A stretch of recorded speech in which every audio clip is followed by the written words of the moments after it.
Halo anak-anak, selamat pagi. Bagaimana kabar hari ini?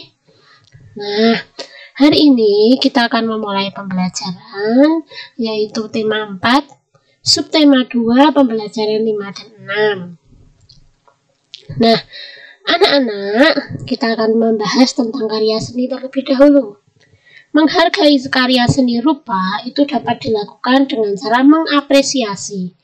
Nah, mengapresiasi itu bisa dilihat dari beberapa unsurnya, yaitu unsur-unsur di dalam seni rupa. Nah, unsur-unsur yang ada dalam seni rupa itu ada unsur titik, garis, bidang, bentuk, dan juga warna. Nah, dalam anak-anak mengapresiasi atau memberikan penilaian, itu anak-anak bisa memberikan komentar. Nah, anak-anak dalam menyampaikan komentar atau dalam kalian berkomentar, berpendapat, itu biasanya ditemukan dalam diskusi. Tetapi ada juga yaitu berkomentar atau berpendapat melalui tulisan. Nah, anak-anak dalam menyampaikan pendapat yang secara tertulis itu berarti bentuknya berupa tulisan.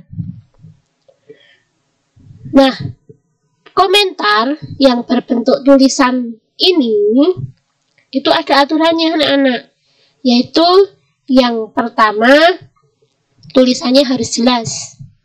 Kemudian apa yang kalian tuliskan itu harus bisa mudah dimengerti oleh si pembacanya dan tidak mengandung unsur kebencian. Sebagai contoh, misalkan Bu Doma minta anak-anak untuk memberikan komentar terhadap montase yang dibuat oleh teman sebangku kalian. Nah, kebetulan Rita itu duduk bersebelahan dengan CC.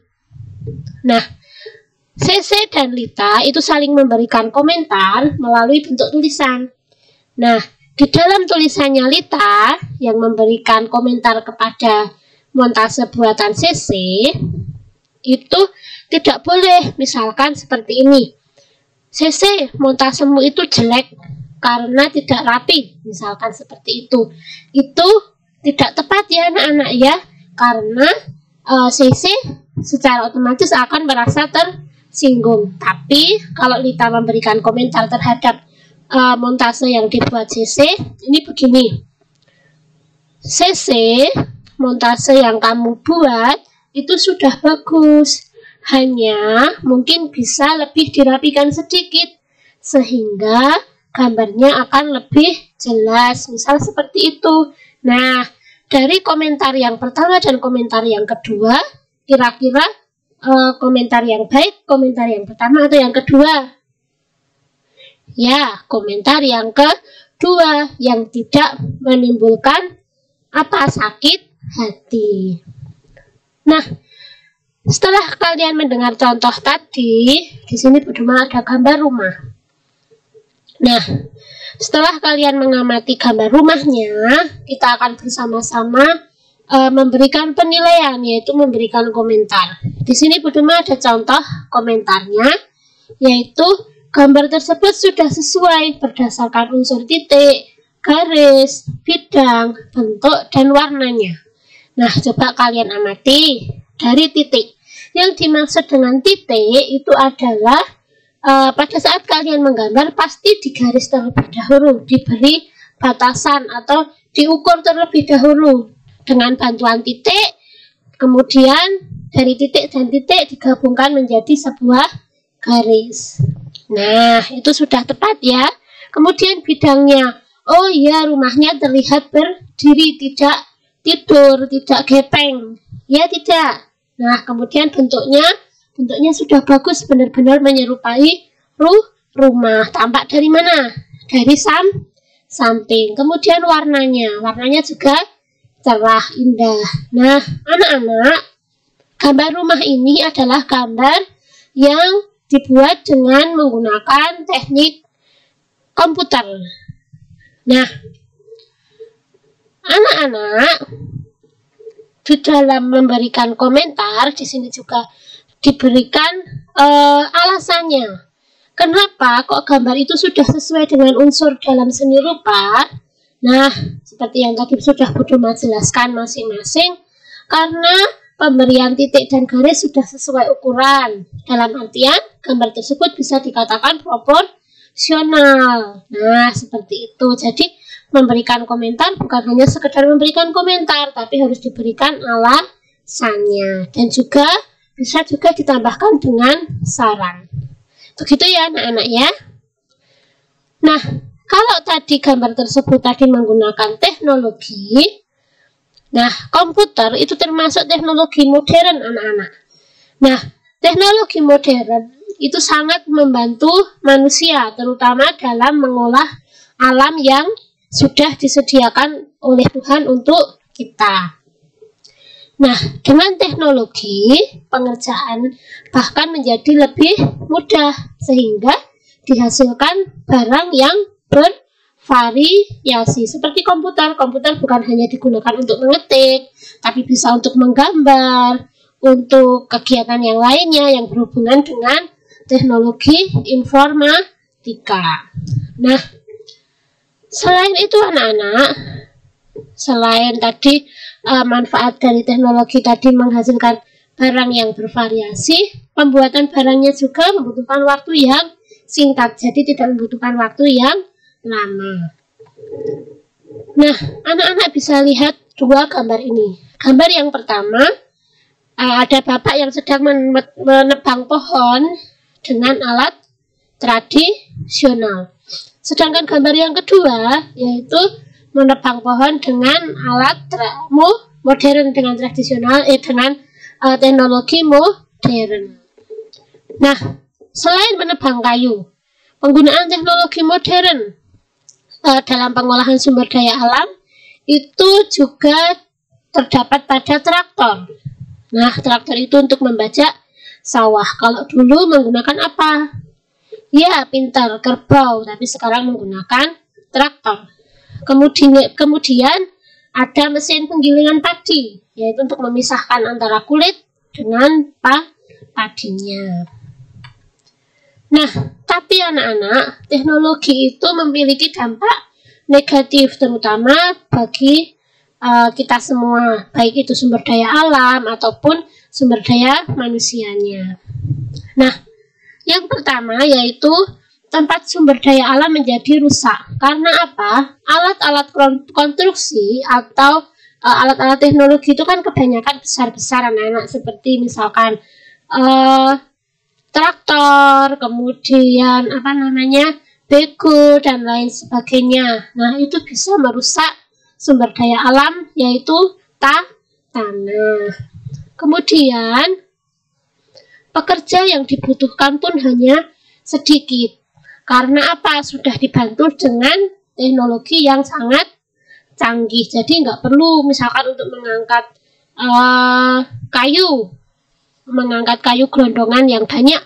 Sudah tidak perlu membutuhkan 2, 3, sampai 5 orang. Tapi cukup 1 orang sebagai pengendali mesin. Kemudian 1 lagi sebagai pengarah dan lain sebagainya. Itu contohnya ya anak-anak ya. Nah, kemudian yang ketiga yaitu jumlah sumber daya alam yang tidak dapat diperbaharui semakin sedikit. Sudah tidak dapat diperbarui, semakin sedikit lagi. Menghasilkan apa? Kelangkaan. Nah, contohnya adalah minyak tanah. Nah, bahkan sekarang sudah jarang kita temui ya penjual minyak tanah. Itu karena sumber daya alam tersebut sudah mulai langka. Nah, karena apa? Pengeboran minyak sekarang lebih mudah dengan alat pengebor. Sudah tidak menggunakan manusia yang harus menggali terlebih dahulu, ya kan? Nah, seperti itu. Kemudian dampak negatif yang keempat, pekerja akan memiliki resiko untuk terluka sangat tinggi. Kenapa? karena mesin-mesin tersebut itu bergeraknya di luar kontrol. Dalam artian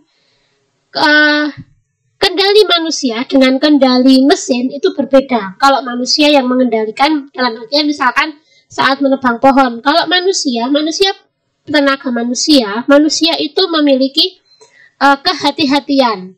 Tapi kalau mesin itu kan mereka asal untuk bergerak, ya kan? Nah, dengan kecepatan tertentu seperti itu anak-anak. Kemudian dampak yang kelima yaitu bila sumber daya alam di salah satu tempat telah habis, pasti akan mencari tempat sumber daya alam yang lain. Ya tidak, misalkan di tempat A, kembali lagi ke pohon ya, pohon-pohon misalkan pohon jati atau pohon sengon sudah habis. Nah, pasti akan mencari ke tempat yang lain. Nah, tapi bila si pemanfaat itu tidak bertanggung jawab, misalkan pohon itu tidak ditanam kembali, maka apa? Sumber daya alamnya juga akan habis, akan mengalami yang namanya kelangkaan juga. Ya kan? Jadi kalau misalkan habis nebang kayu jati di tempat A, sudah habisnya harusnya ditanam kembali, kemudian mencari tempat yang lain, tapi tetap harus menggunakan penanaman kembali. Nah, seperti itu anak-anak. Nah, tapi selain dari tadi dampaknya yang sangat banyak, juga memiliki manfaat bagi manusia, yaitu pengolahannya jelas lebih cepat, memakan waktu yang tidak perlu lama-lama. Kemudian hasil yang didapat juga lebih maksimal, lebih banyak.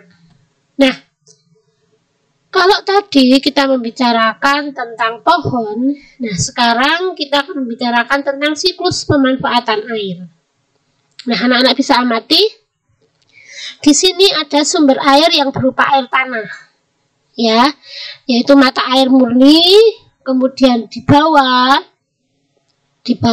ke tempat pengolahan air.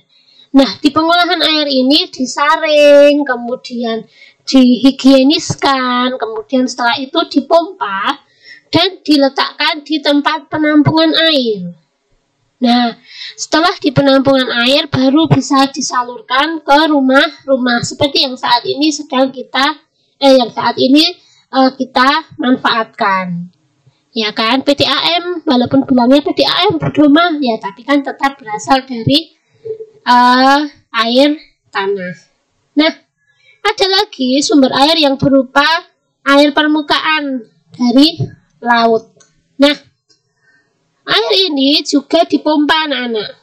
Caranya dipompa, kalau yang tadi sumbernya dari air tanah, itu bisa menggunakan peralon, ya kan? Nah, tapi kalau yang dari permukaan, itu dipompa, kemudian ditampung di tempat pengolahan air untuk disaring dan dihigieniskan, lalu dipompa kembali, diletakkan ke tempat penampungan, dan disalurkan ke rumah penduduk. Nah, seperti itu anak-anak siklus pemanfaatan air yang digunakan oleh para penduduk. Nah, beberapa anak-anak pasti di rumah memiliki air isi ulang, ya kan, yang dibuat minum, yang tanpa harus memasak terlebih dahulu. Nah, berikut ada tugas pekerja air minum. Nah, yang pertama, menjaga kualitas air minum agar tetap higienis dan bersih. Karena apa?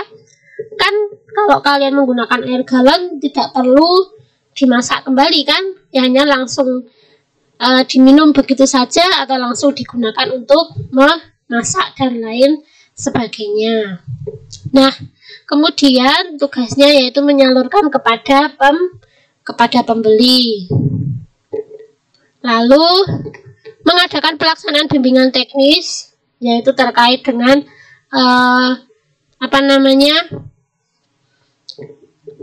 kehigienisan air, kemudian penggunaannya dan lain sebagainya. Kemudian pemberdayaan kemampuan masyarakat dan badan usaha dalam mengelola sistem penyediaan air minum. Nah, kalau yang contoh kedua dan ketiga ini biasanya melalui seminar, ya kan? Nah, seperti itu. Kemudian penyebarluasan dan penerapan teknologi rancang bangun sistem penyediaan air minum. Nah, di sini karena penyebarluasan berarti biasanya melalui demonstrasi anak-anak, biasanya mungkin di rumah-rumah penduduk, kemudian air minum yang digunakan apa, dan lain sebagainya. Nah, kemudian penggunaan laboratorium. Di tempat isi ulang itu pasti ada laboratorium, dalam artian tempat untuk menyetelkan galon dan lain sebagainya. Nah, itu tadi tugas seorang pekerja di tempat air minum. Nah, teknologi yang digunakan yaitu menggunakan teknologi sederhana. Ya, menggunakan teknologi sederhana karena masih melibatkan banyak tenaga atau pekerja. Nah, ada juga menggunakan teknologi tradisional. Nah, ini karena dalam penyaluran air itu masih menggunakan bambu. Nah, ini biasanya di pemukiman penduduk di sekitar dataran tinggi karena air itu kan mengalirnya dari tempat yang tinggi ke tempat yang rendah, tidak bisa dari tempat yang rendah ke tempat yang tinggi. Nah, maka itu disalurkan menggunakan bambu. Nah, di sini ada fungsi air anak-anak. Nah, anak-anak bisa amati fungsi air bagi tumbuhan, untuk tempat hidup, enceng gondok ya, kemudian pelarut zat hara, alat transportasi, untuk fotosintesis. Nah, sedangkan untuk hewan digunakan untuk minum, untuk tempat hidup, untuk membersihkan tubuh, sebagai alat pelindung. Nah, sedangkan untuk manusia, pasti anak-anak sudah merasakan sendiri apa sih kebutuhan air bagi manusia. Nah, anak-anak, manusia itu diciptakan untuk saling membutuhkan. Antara manusia dengan manusia dengan Tuhan, bahkan manusia dengan alam sekitar. Nah, pada saat kalian masih bayi, kalian membutuhkan ayah dan ibu kalian. Ya kan? Karena apa? Ayah dan ibu kalian mencukupi segala keinginanmu. Nah, setelah semakin besar, kamu membutuhkan teman untuk bermain. Ya kan? Nah, kamu mulai berkenalan, mulai mengenal dengan orang-orang yang ada di sekitar tempat tinggalmu. Nah, di dalam memilih teman itu tidak boleh membeda-bedakan suku, kaya, miskin, bahkan agama. Nah, untuk latihan hari ini, Bu Doma minta anak-anak buka di buku paket halaman 6. Di situ ada bacaan Taman yang Hilang. Nah, anak-anak bisa baca terlebih dahulu. Kemudian kalian tuliskan pesan moral dari cerita tersebut apa. Amanatnya itu kita disuruh apa toh? Nah, lalu setelah itu, apakah di dalam cerita itu ada sikap yang baik dan sikap yang kurang baik? Nah, kalau ada sikap yang baik dan sikap yang kurang baik, kalian bisa tuliskan pada tabel di sini. Nah, setelah itu, Bu Doma mau ucapkan terima kasih kepada anak-anak sudah memperhatikan pembelajaran hari ini. Nanti Bu Doma akan berikan rangkuman. Kemudian kalian bisa pelajari. Persiapan besok kita akan melaksanakan kuis ya anak-anak ya, seperti biasa. Karena Bu Doma yakin walaupun kuisnya dadaan, tapi anak-anak mendapatkan nilai yang maksimal. Oke, selamat belajar anak-anak. Selamat pagi, Tuhan memberkati.